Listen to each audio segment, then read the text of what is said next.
Él es también uno de los analistas semanales que tenemos y que refuerza todo nuestro equipo de trabajo, un gran divulgador cultural indigenista. Pancho, te saludo con mucho gusto. Oye, ¿de qué nos vas a hablar, amigo? ¿Cómo estás, estimado Julio? Muy buenos días a todos los radioescuchas. Tenemos el día de hoy dos notas informativas muy interesantes. La primera va a ser sobre el proyecto de restauración y conservación y protección de los restos óseos del último Tlatoani mexica, que Perfecto. curiosamente ayer u hoy, perdón, ya me perdí aquí en el tiempo, no sé si fue ayer u hoy, se abrió la vitrina donde se resguardan los restos del emperador Tlatoani, porque le cayó un hongo a estos restos generados a consecuencia de humedad. Entonces más adelantito te voy a dar más detalle sobre esto, y es un trabajo colaborativo que está haciendo la alcaldía con el Instituto Nacional de Antropología e Historia de Guerrero para la conservación de estos. Que por cierto, el próximo 23 de septiembre van a celebrar un aniversario más del descubrimiento o de la exhumación de los restos del último Tlatoani, ¿verdad? Fíjate que para precisar, no tengo la certeza si es el 23 o el 26, pero sí es en esa semana. Es en esa semana, exacto, son 77 años de los descubrimientos de los restos, que la mujer que llevó a cabo dicho peritaje es la señora Eulalia Guzmán, y en efecto es toda una semana de celebración que tienen planeado allá en Izcateo. A ver, pues hacemos la cuenta. Creo que es el 26, como bien lo acabas de decir, ¿eh?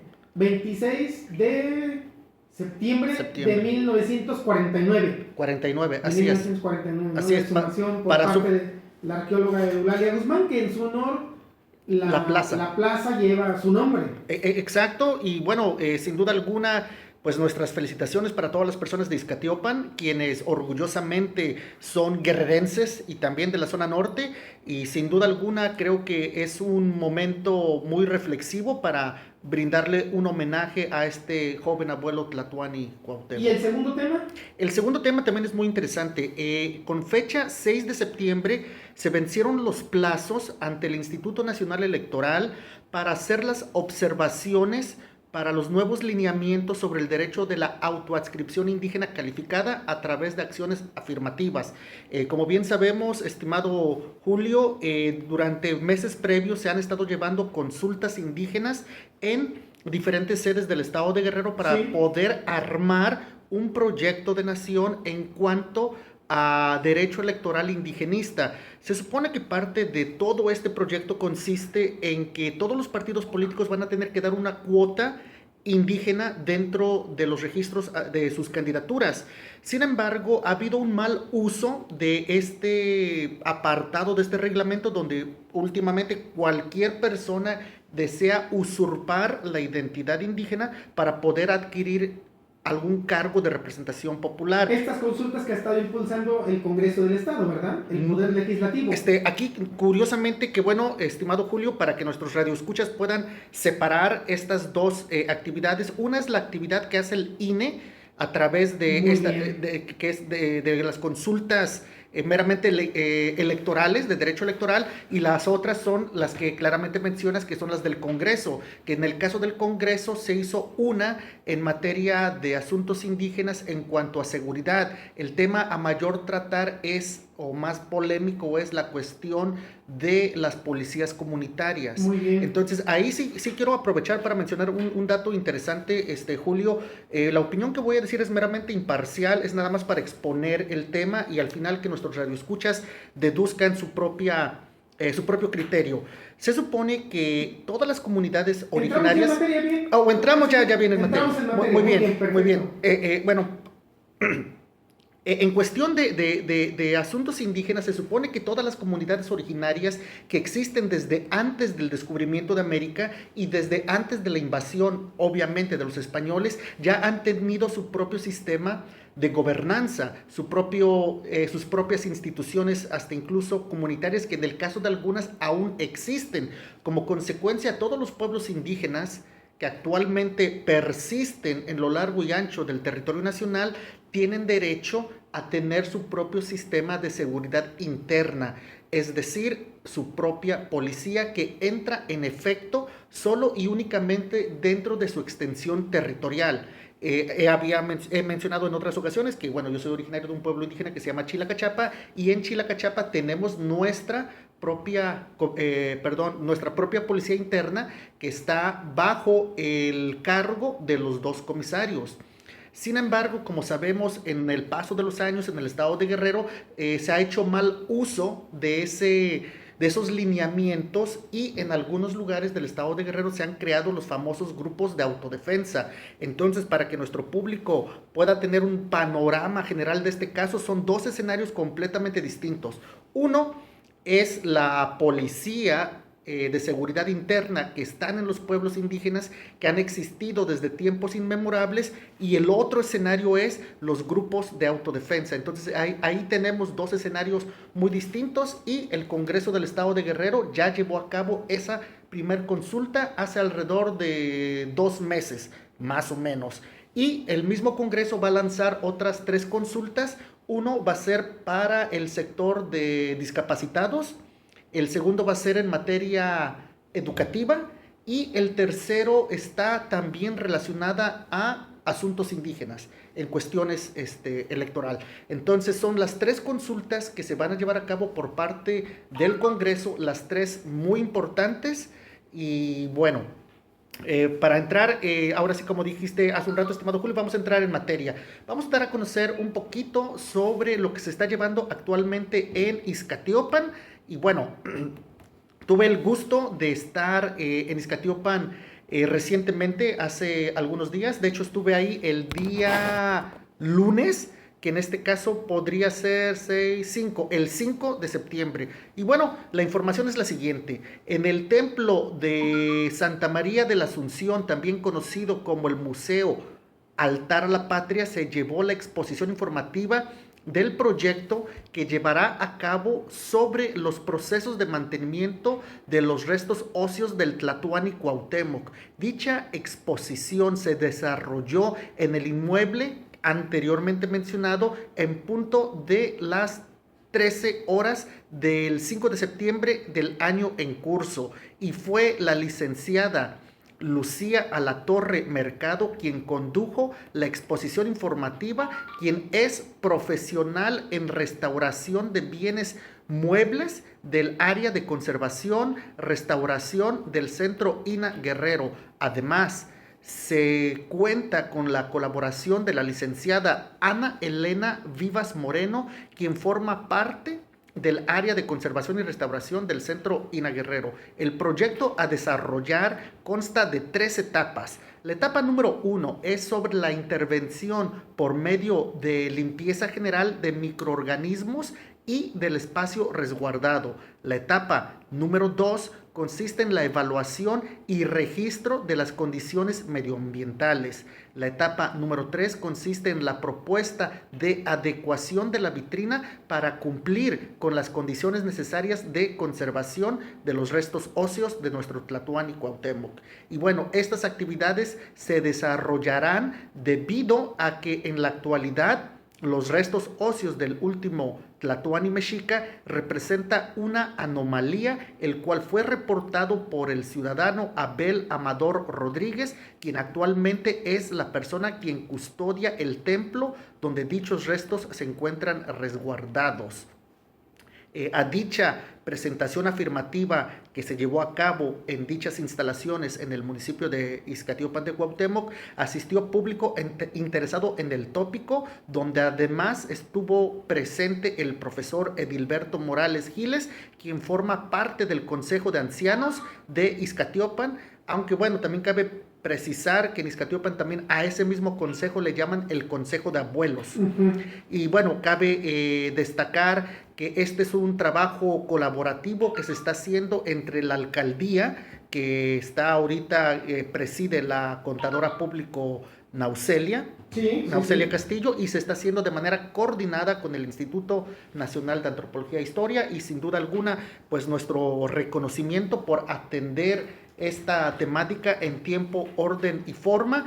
Yo estuve presente en la conferencia, y la especialista en dicha materia menciona que una vez que las esporas generadas a consecuencia de la humedad infectan y contaminan los restos óseos, estos ya no se pueden erradicar. Entonces es solo y únicamente un modo de atender el asunto para poder preservar los restos óseos en la mejor y mayor calidad posible. Parte de las causas por las cuales se generó esta anomalía es precisamente ya no sé si es bueno o malo, el temporal de lluvias, porque bueno, para todos los campesinos, sin duda alguna, quieren o queremos que llueva para que haya maíz, haya frijol, haya calabaza, para que haya vegetación, para que los animales puedan comer. Pero ahora esa misma lluvia, si lo vemos desde otra perspectiva, pues hay personas quienes les afecta este temporal de lluvias. Y en el caso de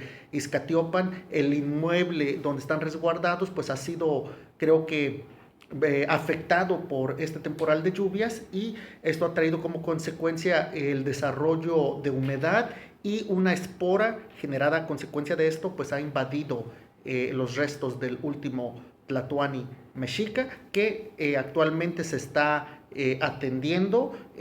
Estuve presente en la conferencia informativa y se comenta que por 5 días, a partir del día martes, se cierran las instalaciones al público. Sin embargo, hay 3 sectores que van a estar con acceso. 1, personal autorizado del ayuntamiento. 2, personal autorizado del INAH. Y 3, el Consejo de Abuelos de Izcatiopan, para que puedan dar fe y legalidad del buen manejo y el control de dicha espora y un buen control de los restos óseos. Dime una cosa, tú que eres de este municipio también hermano, tan bonito y con tantas costumbres y tradiciones como lo es Coetzala del Progreso.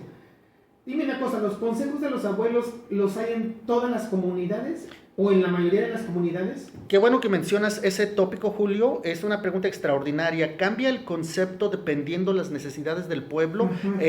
Hasta ahora yo tengo un registro de 3 conceptos.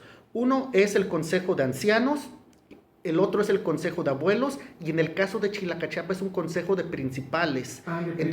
Entonces cambia que los principales vendrían siendo igualmente, en el buen sentido de la palabra, los más viejos, en edad. Aquí, híjoles, Julio, es un tema muy polémico. O para que no se oiga feo de viejos, los más añosos. Bueno, qué bueno que mencionas eso, y creo que esa es la gran diferencia entre el consejo de principales y el consejo de abuelos. Tuve la oportunidad de platicar antes de que falleciera un teopantlacame, que en Chilacachapa un teopantlacame es una persona quien ya sirvió al templo, es decir, ya fue mayordomo o ya fue fiscal, y que ya sufragó las fiestas patronales, y bueno, es una jerarquía dentro del estatus y rango de los pueblos originarios. Y el señor Faustino Berber, quien ya murió, él me dio unas palabras muy interesantes. Dijo que en otras comunidades indígenas existe el consejo de ancianos y el consejo de abuelos porque se cree que la sabiduría se adquiere con el paso de los años, y cuando tú llegas a una edad adulta de anciano, se supone que ya tienes un nivel de sabiduría que te permite poder guiar al pueblo. De ahí el dicho popular, de más sabe el diablo por viejo que por diablo. Exacto. Sin embargo, el señor Faustino Berber me dijo, en Chilacachapa no nos regimos bajo esa premisa.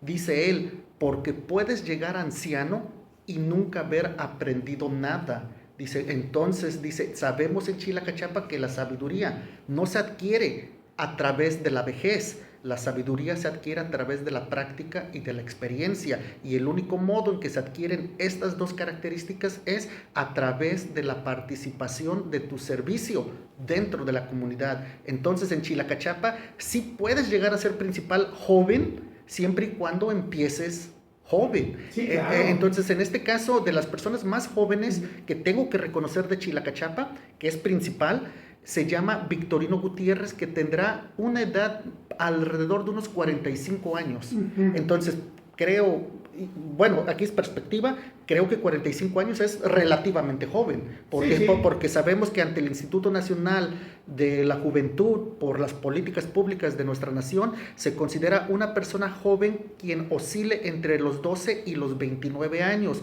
por reglamento. Sin embargo, institutos internacionales como el Banco Mundial han abierto el rango de joven hasta los 34 años. Esto con base a los tabuladores y las estadísticas que ellos manejan, se supone que una persona aún necesita del apoyo de sus padres hasta los 34 años porque por las condiciones económicas, sociales o políticas de los diferentes países del mundo, no todas las personas pueden hacerse valer por sí mismos antes de los 34 años y el Estado está aún obligados a poderles ayudar en su formación y preparación. Entonces, aquí tenemos en ese lado que digamos una persona es joven hasta máximo los 35 años. Muy bien. Y bueno, el comentario viene a colación por lo que mencionas de que el gobierno municipal que preside la contadora Naucelia Castillo, con el aval también del Consejo de Abuelos, han tomado la decisión de cerrar momentáneamente, temporalmente, este recinto donde descansan los restos del último Tlatoani por las causas que tú acabas de mencionar. El mismo Consejo de Abuelos que en 1949, cuando se da la exhumación de los restos de Cuauhtémoc, fueron los que dieron fe también, ¿verdad? Del gran hallazgo y de ahí de la llegada de tantas personalidades en su momento, entre ellos el gran pintor y muralista Diego Rivera, que por igual también dio fe. Digo, porque también se han puesto en duda de que si son o no los restos de Cuauhtémoc, y yo creo que los guerrerenses deberíamos de ser los primeros que deberíamos defender esta leyenda que hay de que son efectivamente los restos del último Tlatoani, del último emperador, ¿no? En efecto, estimado Julio, sin duda alguna, como dices, nosotros como guerrerenses deberíamos de ser los principales promotores de poder legitimar este descubrimiento. Y quiero mencionar un dato muy interesante, estimado Julio. Ese día que estuve presente en la exposición informativa del INA, se me acercó la esposa del maestro Edilberto, quien también es una mujer muy apasionada de la preservación y conservación de la cultura indigenista de Izcatiopan. Personas me preguntaron quién era y qué estaba haciendo ahí. Lo curioso es que mencioné, bueno, yo soy un profesional del sector informativo, originario de Chilacachapa, y curiosamente a la mujer del INA le había comentado que en algún momento lo que es Chilacachapa, Coatepec, Tonalapa, Tlacuitlapa, Pachivia y toda una extensión territorial de 28 comunidades formamos parte del territorio del señorío de las Águilas. Entonces, de manera directa o indirecta, nosotros, los quienes somos de Chilacachapa, pues formamos parte de ese gran reino, de ese gran señorío que curiosamente en algunos libros dicho feudo aparece con el nombre de el señorío de Zompanquiahuil. Entonces, en efecto, estimado Julio, tienes razón, somos nosotros, los ciudadanos, los guerrerenses, los indígenas, los que debemos de legitimar dicho descubrimiento, y solo y únicamente a través de la organización del mismo pueblo podremos darle prestigio a este descubrimiento que claramente mencionamos. El 26 de septiembre se van a cumplir 77 años de los descubrimientos de estos restos del último Tlatoani mexica. Perfecto, muy bien. ¿Qué más hay que comentar? Fíjate, estimado Julio, me parece tan extraordinario lo que mencionas sobre nosotros como pueblos y reconocer. Tú sabes, y es un tema complicado porque muchos guerrerenses no lo conocen. Tú sabes cómo es que el Tlatoani Cuauhtémoc, a través de los acuerdos nupciales, llegó a ser Tlatoani. No. Aquí está Tlatoani, que significa emperador. Emperador, sí, claro. Pero bueno, la historia es así. Se supone que hubo un acuerdo nupcial entre el señorío de Coatepec con el de Izcatiopan. A ver, muy bien, aquí el operador de cabina nos menciona que tenemos 2 minutitos. Súper rápido. Hubo un acuerdo nupcial entre Coatepec con Izcatiopan, donde se casa la princesa Atl, que es de origen de Coatepec, con el hijo del señorío de Izcatiopan. Estos se contraen en matrimonio y la persona que nace se llama Cuauhyautital. Esta es una princesa del Muy bien. del señorío de Zompanquiahuil. Hay un emperador mexica que conquista esas tierras, toma a esta princesa como parte de su trofeo, se la lleva como esclava a México Tenochtitlan, pero impactado por su belleza se casa con ella, y de esa relación nace el emperador Cuauhtémoc. Mira qué interesante, ¿eh? Mira qué interesante dato nos acabas de dar. Así es, estimado Julio. Pues te agradezco como siempre, amigo, que esta mañana nos hayas acompañado, que hayas estado aquí con nosotros. Por cierto, entre las efemérides que hoy tenemos está el que en 1520, en un día como hoy, a la muerte de Moctezuma, es elegido como Tlatoani de los mexicas, precisamente Cuitláhuac, señor de Iztapalapa. Durante su mandato se reorganizó todo el ejército azteca y combatió también al ejército español. Gracias, mi querido Pancho. Muchas gracias, estimado Julio. Fuerte abrazo a todos. Vámonos a la pausa.